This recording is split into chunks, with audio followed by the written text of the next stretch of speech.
Jajaran Menteri dan Wakil Menteri di Kabinet Merah Putih mengikuti acara pembekalan di Akademi Militer Magelang, Jawa Tengah.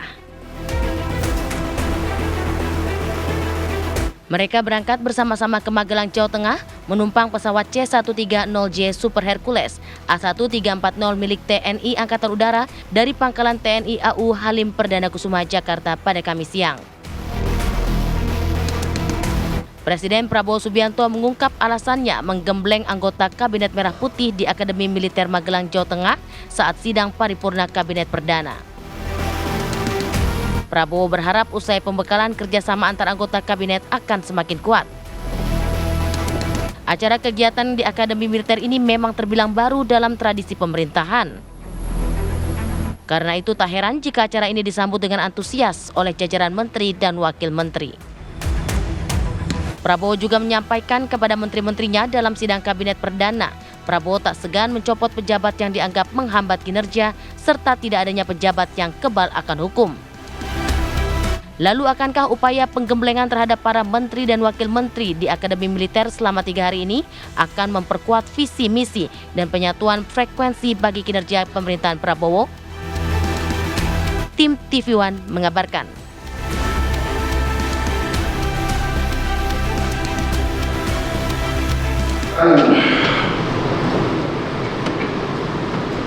Ada pembicaraan oleh rakyat kita bahwa birokrasi pemerintah kita sering mempersulit bukan mempermudah keperluan rakyat. Bahkan ada yang mengatakan kalau bisa dibikin sulit, kenapa dibikin mudah? Ini saya minta menteri-menteri sekarang, mari kita lebih berani, mari kita lebih tidak ragu-ragu untuk memberi pelayanan yang terbaik kepada rakyat kita. Jangan ragu-ragu kalau saudara tidak puas dengan pejabat-pejabat di bawah Anda, laporkan segera ke Anda. Begitu banyak orang yang mau mengabdi. Tidak ada orang di sini yang kebal, yang tidak patuh, tidak bekerja keras untuk bangsa dan negara dan rakyat. Saudara saya beri wewenang, copot segera, suruh tinggal di rumah aja, daripada bikin susah kita. Tokoh meragukan kemampuan kita untuk melaksanakan itu. Saya tidak katakan bahwa ini bisa selesai dalam 1 minggu, 2 minggu, atau 3 bulan. Tidak ada di antara kita yang punya tongkat Nabi Sulaiman. Tapi kita bisa berhitung, kita bisa mengelola, kita bisa alokasi dana, kita bisa kerahkan. Bagi saya, makan bergizi untuk anak-anak dan ibu hamil ini adalah strategik. Yang tidak mendukung hal ini silakan keluar dari pemerintah yang saya pilih. Ya, bisakah pembekalan di Akademi Militer Magelang ini menyatukan frekuensi visi misi dari Presiden Prabowo Subianto, apalagi juga kemarin sudah berseragam begitu. Dan hari ini ada agenda baris berbaris juga. Kita akan bahas bersama dengan narasumber yang sudah hadir di studio TCI Jakarta. Kita mau sapa dulu, ada Prof. Siti Zuhro, analis politik senior BRIN. Selamat pagi, Prof. Wiwi. Selamat pagi, Prof. Wiwi. Assalamualaikum. Waalaikumsalam. Di sebelah Prof. Wiwi ada Pak Agus Pambagio, pengamat kebijakan publik. Selamat pagi. Selamat pagi, Pak Agus. Oke, yang terakhir nih, mungkin pertanyaan pertama saya bisa langsung nih ke Mas Hafizul Mizan, tenaga ahli utama kantor komunikasi kepresidenan. Selamat pagi. Selamat pagi, Mas Hafiz. Oke, Mas Hafizul kemarin sudah berseragam begitu. Sekarang juga katanya mau ada seragam loreng-loreng ya begitu khas TNI yang kemudian akan digunakan oleh anggota Menteri Kabinet Prabowo Subianto begitu. Dan ada baris berbaris juga. Apakah dengan agenda-agenda seperti itu di pembekalan ini bisa kemudian menyatukan frekuensi dan juga visi misi seperti yang diinginkan Prabowo Subianto? Ya, memang kalau tujuannya ke Magelang kan untuk menyatukan visi ya. Tadi juga TV One cukup baik menyebutkan untuk menyatukan frekuensi. Jadi simpelnya kalau kita bicara tentang baris berbaris itu kan sebenarnya memang harus satu frekuensi kan. Gerakannya harus sama, kerapiannya harus sama. Ini simbol makna sebenarnya. Ketika kabinet ini berjalan dalam satu visi, mereka harus bergerak secara bersama, tidak lagi sendiri-sendiri.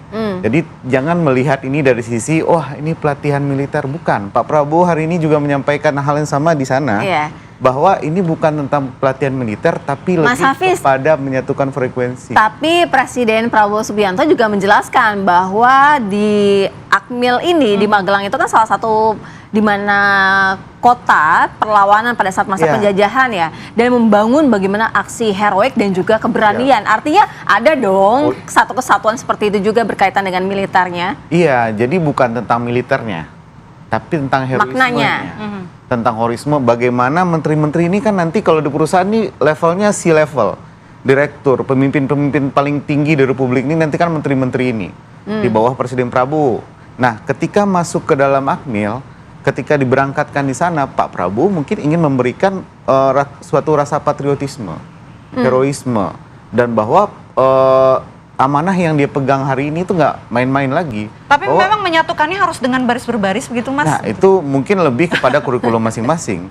Jadi banyak hal yang bisa dilakukan, tapi hari ini presidennya Pak Prabowo, beliau menginginkan cara seperti ini, dan bagi saya ini sangat menarik. Masyarakat juga sejauh ini sangat perspektif masyarakat itu sangat bagus, sentimen masyarakat bagus terhadap apa yang dilakukan Pak Prabowo. Ini tradisi baru loh. Oke. Kita biasanya di perusahaan itu rekrut orang tuh pasti ada inisiasi dulu. Tahu dulu apa visi misi perusahaan, pemilik perusahaan itu seperti apa, nilai-nilai kita seperti apa.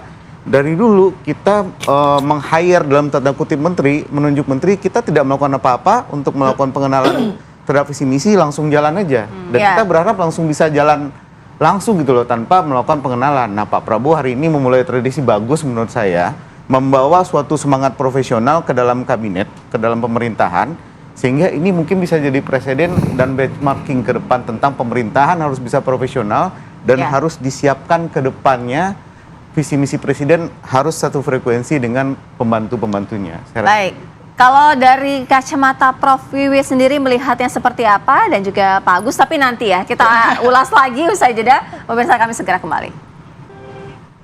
Ya, Anda kembali menyaksikan Apa Kabar Indonesia Pagi. Sebelum kita lanjutkan dialog kita bersama dengan narasumber kita, kita update dulu kondisi terbaru langsung dari Akademi Militer Magelang, Jawa Tengah. Pemirsa, sudah ada rekan kami Danita Riyandini di sana. Danita, sudah ada agenda apa yang kemudian dimulai di Akmil? Pada saat ini, Vena, Sira, dan juga pemirsa, dimulai agenda pengarahan dari Presiden Prabowo Subianto kepada jajaran Kabinet Merah Putih, karena berdasarkan agenda yang kami terima pada pukul 8, Presiden Prabowo Subianto mulai memberikan pengarahan kepada jajaran Kabinet setelah sebelumnya para menteri, wakil menteri, dan juga seluruh jajaran Kabinet Merah Putih ini melaksanakan gerak badan senam bersama dan juga latihan PBB di dalam kompleks Akademi Militer Magelang, Jawa Tengah ini. Dan tadi juga sudah ataupun kemudian berlangsung sarapan bersama dan dilanjutkan dengan agenda pertama pembekalan, yaitu dengan pengarahan dari Presiden Prabowo Subianto. Dan agenda atau kegiatan pembekalan ini difokuskan di kompleks Akademi Militer Magelang, Jawa Tengah, dan di dalam kompleks tersebut ada 120 TD yang memang sudah dipersiapkan untuk mengikuti seluruh agenda yang sudah dipersiapkan selama beberapa hari ke depan, besok dan berakhir pada Minggu 27 Oktober. Kemudian esok hari ataupun siang hari nanti juga akan dilanjutkan dengan pembekalan materi pertama hingga sore hari nanti, dan berlanjut hingga besok pembekalan materi yang akan diberikan Presiden Prabowo Subianto kepada jajaran menterinya. Pembekalan materi, pemirsa, tidak hanya di dalam ruangan, namun informasi yang kami dapatkan juga pembekalan materi di lapangan, karena beberapa menteri sebelumnya juga sudah menyampaikan sudah mempersiapkan dan dibagikan seragam lapangan. Saya kembalikan ke Vena dan juga Sira. Baik, terima kasih Danita Riyadini. Tentu kita nanti juga akan kembali memantau bagaimana jalannya pembekalan di Magelang, Jawa Tengah. Kita lanjutkan ke Prof. Wiwi. Prof. Wiwi melihatnya pembekalan yang dilakukan oleh Presiden Prabowo Subianto ini terhadap para menteri dan wakil menteri ini seperti apa? Karena ini masuk ke Magelang ya, kita membaca tadi itu Akademi Militer. Jadi sebenarnya Pak Prabowo punya obsesi besar, punya misi besar, ingin menjadi pemimpin yang betul-betul memberikan semacam warna gitu ya, warna, dan membawa Indonesia itu wah bangkit terbang. Karena gitu. backgroundnya dia juga. Iya, itu obsesi lamanya beliau kan gitu. Maka yang antara obsesi beliau tadi itu dengan konteks gitu ya. Kalau memahami filosofinya oke lah Pak Prabowo sebagai tentara, sebagai pernah prajurit sampai sudah jenderal gitu. Dan teksnya dia pahami gitu ya. Lah konteks saat ini kita tahu dunia negara Indonesia ini kan berubah. Nah, bagaimana merespon semua perubahan itu dengan sangat seksama, dengan sangat proper, maka memang kalau saya menerjemahkan ada kesadaran dari Pak Prabowo, pemahaman yang dalam bahwa kita Indonesia ini sedang tidak sangat baik-baik saja, maka memimpin negara dalam keadaan seperti ini, pekerjaan rumahnya itu besar. Lah, oleh karena itu banyak sekali PR-nya gitu ya. Saya mengatakan Pak Prabowo ini sebagai kepala negara, sebagai kepala pemerintahan gitu ya, sekaligus dua hal tadi itu, maka Indonesia saat ini butuh satu Indonesia yang sila ketiga, persatuan. Indonesia. Untuk menjaga itu, beliau harus menjadi pemersatu negara bangsa. Jadi kalau Prof Wiwi melihatnya pembekalan seperti ini memang sudah benar gitu ya, harus dilakukan seperti ini. Saya gitu ya? senang untuk mengingatkan bahwa para menteri, wakil menteri, semua yang akan duduk menjadi pejabat yang saat ini sudah dilantik itu betul-betul memiliki empati yang tinggi, gitu ya, memiliki pemahaman yang tinggi tentang negara bangsa ini. Lah, oleh karena itu sampai dibawa ke barak sana gitu ya, untuk sampai ya mudah-mudahan ada yang belum pernah pakai pakaian loreng-loreng seperti ini, begitu pakai loreng-loreng menjadi dirinya berasosiasi gini ya kalau jadi jenderal atau jadi tentara dan sebagainya. Maka mungkin sampai pakaian pun gitu disuruh mencoba kan gitu. Ini loh berpakaian, ini loh harus disiplin, baris berbaris, ini loh harus menjaga etika, harus menjaga kekompakan dan sebagainya. Lah dalam tempo 3 hari ya, tidak terlalu lama ya, mulai kemarin sampai Minggu, itu kan cepat gitu. Sementara Pak Prabowo di training sejak katakan mulai kecil, mulai SMA seperti itu lah, pasti beda. Tapi paling kurang diberikan bekal tadi itu sebagai modal untuk memimpin nanti Indonesia 5 tahun ke depan. Lah, dalam konteks itu pula yang menurut saya bagaimana Pak Prabowo tetap pada asta cita pertamanya, memperkuat gitu ya, ideologi Pancasila, demokrasi dan HAM. Lah, demokrasi loh. Bagaimana agar bisa tidak diterjemahkan salah ketika mewajibkan gitu, memberikan seragam lah, bukan mewajibkan, seragam kepada semua pejabat yang dilantik itu, seolah-olah ini mau dibawa kemana ini Indonesia? Militeristik gitu, memang penting untuk pakai loreng-loreng. Lah, itu harus dijelaskan juga, supaya dapat. Ini eranya sudah terbuka, era digital, jadi Pak Prabowo harus melakukan komunikasi itu supaya tidak disalahpahami, baik itu melalui juru bicaranya dan sebagainya, supaya tidak ada kewaswasan kita. Wah ini kita sudah tidak demokrasi lagi, ini sudah langsung otoritarian. Harus ada penjelasan ya mengenai itu ya. Itu dari Prof Wiwi. Sekarang saya mau ke Pak Agus. Pak Agus, ini menurut Anda langkah yang tepat, efektif nggak sih untuk kemudian memberikan pembekalan untuk memersatukan begitu anggota-anggota di bawah dari Presiden Prabowo? Iya, kalau di perusahaan kan outbound ini ya. Untuk memersatukan memang ini corporate maunya begini, CEO-nya begini. Iya, kami berharap itu akan jadi seperti itu. Cuman memang masalahnya tadi Prof Wiwi sudah menjelaskan dengan panjang lebar soal seragam, soal apa. Itu memang harusnya media nanti menyampaikan yang lucu-lucu.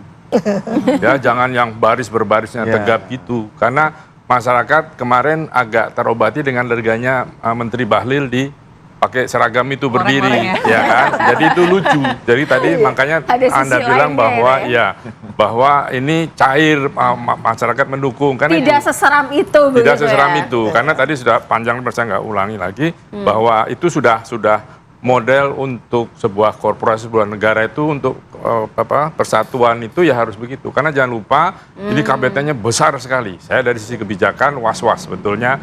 Yang dulu saja tumpang tindih, yang ini seperti apa. Nah mudah-mudahan mereka belajar nih, yang menteri-menteri, sebagian kan menteri yang dulu ada nih. Dia bisa belajar bahwa gimana caranya supaya tidak tumpang tindih. Artinya apa? kementerian yang melakukan harmonisasi itu harus bekerja dengan sangat teliti. Karena kalau tidak nanti kebijakannya bisa melenceng kemana-mana. Karena kan ada yang mirip-mirip itu. Makanya, nah ini yang saya khawatirkan supaya hati-hati Pak Prabowo dalam urusan nomenklatur. Supaya nanti ketika dia menerbitkan sebuah kebijakan tidak tumpang tindih. Itu penting sekali tuh. Itu sangat penting. Nah, dan mulai sekarang perlu diawasi oleh Presiden, ini 100 hari katanya ya, itu bahwa yang melenceng-melenceng sudah berhentikan saja. Ya ganti saja, kan masih banyak, 280 juta orang. Pasti ada lah. Apalagi Pak Presiden juga sempat bilang gitu ya, waktunya 6 bulan untuk dievaluasi ya. Iya, ya sudah, ini mungkin oke lah kasih kayak orang mau mecat peringatan 1, 2, 3, silakan. Tetapi itu harus sudah ada contreng merah, bahwa ini hati-hati dengan yang bersangkutan. Baik. Kan sudah mulai muncul banyak nih. Saya khawatir mudah-mudahan keluar dari Magelang bisa lebih sadar gitu bahwa karena dia sadar salah. Ya, di pundak mereka juga sudah ada tanggung jawab besar ya untuk karena negara. Kebanyakan mereka bukan birokrasi. Sehingga birokrat itu punya tata kelola tata cara sendiri yang tidak dipahami oleh swasta misalnya. Nah, ini yang harus hati-hati Pak Prabowo sebagai komandan dari kapal besar ini untuk bisa mulai memberikan, kan kita tahu Prabowo ketegasannya, kita tunggu. Ya, baik. Saja. Kita sama-sama tunggu. Kita udah mau nanya ke Mas Hafiz nih. Mas Hafiz juga udah pengen berbicara, tapi ditahan dulu ya Mas ya. Jawabannya nanti dijelaskan, usai jeda kami segera kembali. Kita lanjutkan ya, tadi iklan juga lumayan pembicaranya serius banget ya, seru-seru ya. Kita lanjutkan ketika on air. Mas Hafiz, ini bagaimana kalau misal dari Pak Agus tadi mengatakan bahwa jangan sampai nih terjadi tumpang tindih nih. Bagaimana para menteri itu mengetahui bahwa apa yang seharusnya mereka lakukan sesuai dengan tupoksi dan jabatan masing-masing begitu? Iya, banyak yang bilang ini kabinet gemuk Pak ya. Cuman kalau kita ngomongnya bukan gemuk. Ini kayak kita bikin rumah yang namanya Indonesia Emas ini. Kita mau bikin rumah, kita pakai tukang-tukang. Tukang-tukang ini menteri-menteri ini. Dulu tukang ini gemuk-gemuk Pak. Dulu dari ngecor, pasang bata, plester, ngaci, sampai ngecat 1 orang. Sekarang Pak Prabowo ubah.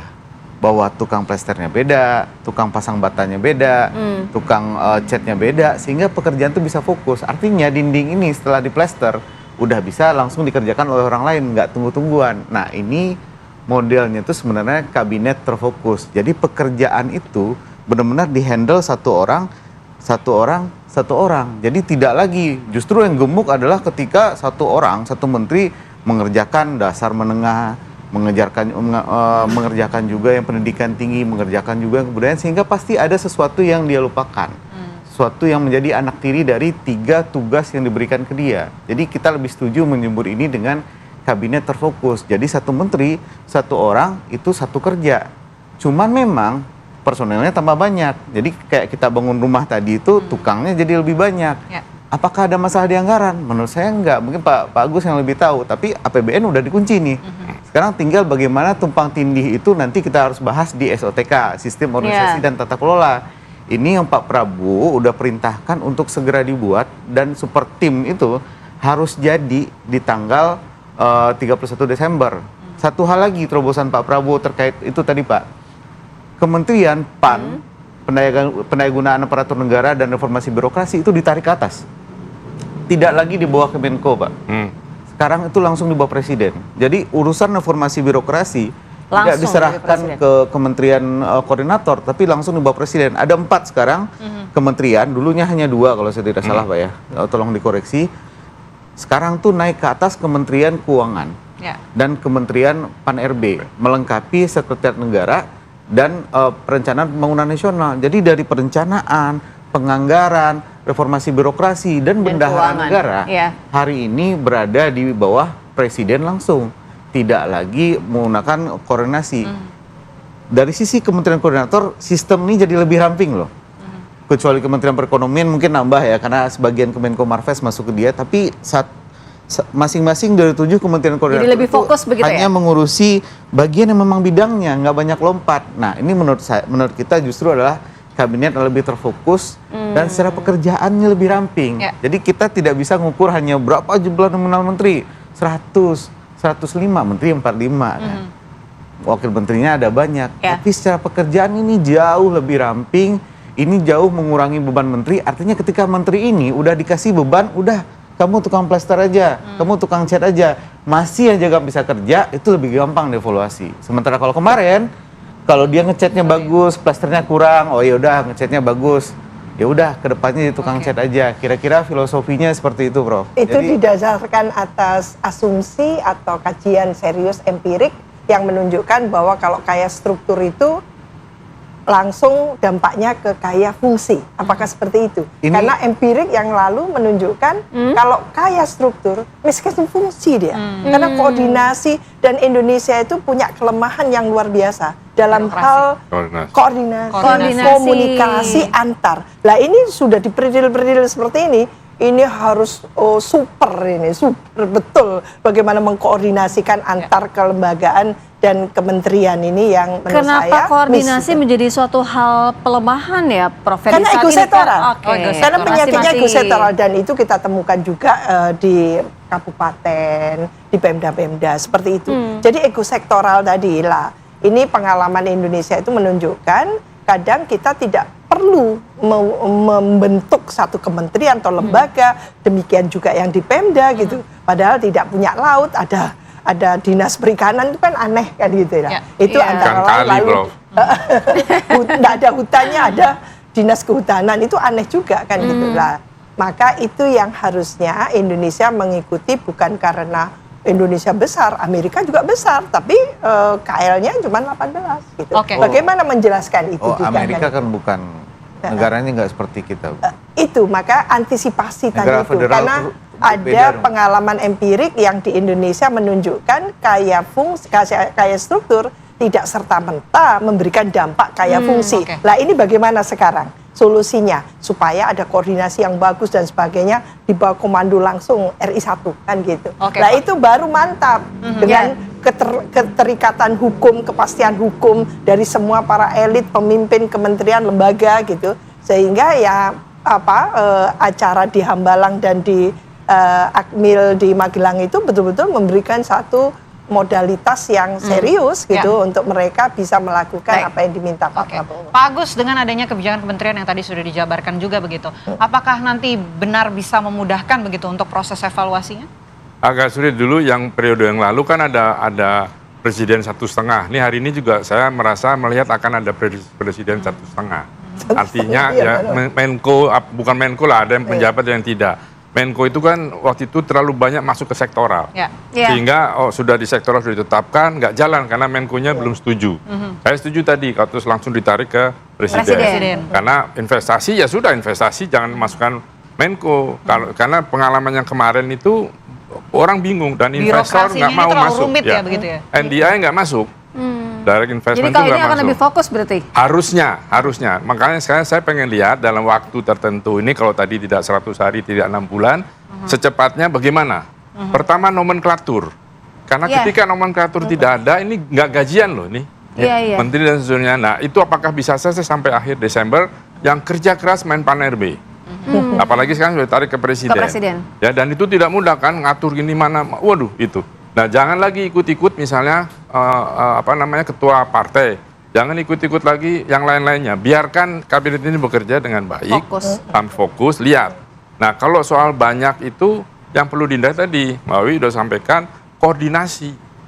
Kalau ini di Magelang sudah tahu koordinasinya, bagian gua ini ya, saya mau ngatur makanan di sini ya, saya mau ngawasin di sini, yang lain tidak boleh. Kalau ada peraturan menteri, peraturan pemerintah, harus lewat kita-kita nih. Ya kan, pastikan. Nah yang berat begitu peraturan itu adalah Kementerian Hukum dan HAM. Sekarang namanya apa nggak tahu nanti.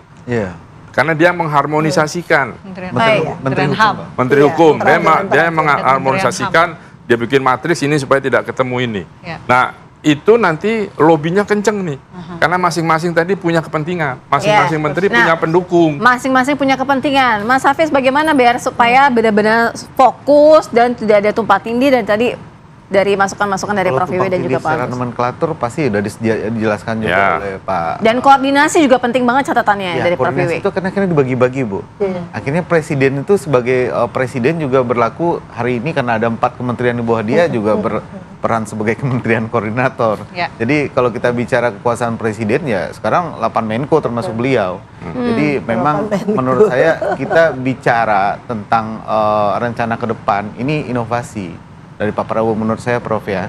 Jadi ketika kita melanjutkan yang kemarin, keberlanjutan Pak Jokowi ini kan nggak bisa hanya lanjut, tapi harus improvement. Ya, Jadi setuju. Pak Prabowo memaknai improvement ini dengan melakukan inovasi. Tidak mungkin kita mengharapkan output yang berbeda ketika caranya masih sama, inputnya masih sama. Jadi inilah cara Pak Prabowo, kemarin sudah bagus, sekarang beliau ini kan menjadi saksi sendiri. Ya. Beliau ini Menteri Pertahanan duduk di dalam kabinet, beliau melihat sendiri. Dan ada Menteri Pak Jokowi yang lanjut di masa beliau, kan beliau nilai pribadi masing-masing orang itu. Oke. Dan menurut beliau ini yang cocok sekarang. Kita mau pecah, kita mau besarkan, kita mau rampingkan, kita mau tambah jumlah wamen. Ini hal-hal yang sudah jadi pertimbangan dia dan pertimbangan beliau, dan Pak Prabowo ini sekali lagi bukan seseorang yang tiba-tiba ada di situ. Ya. Sudah lama, sudah dalam pemerintahan.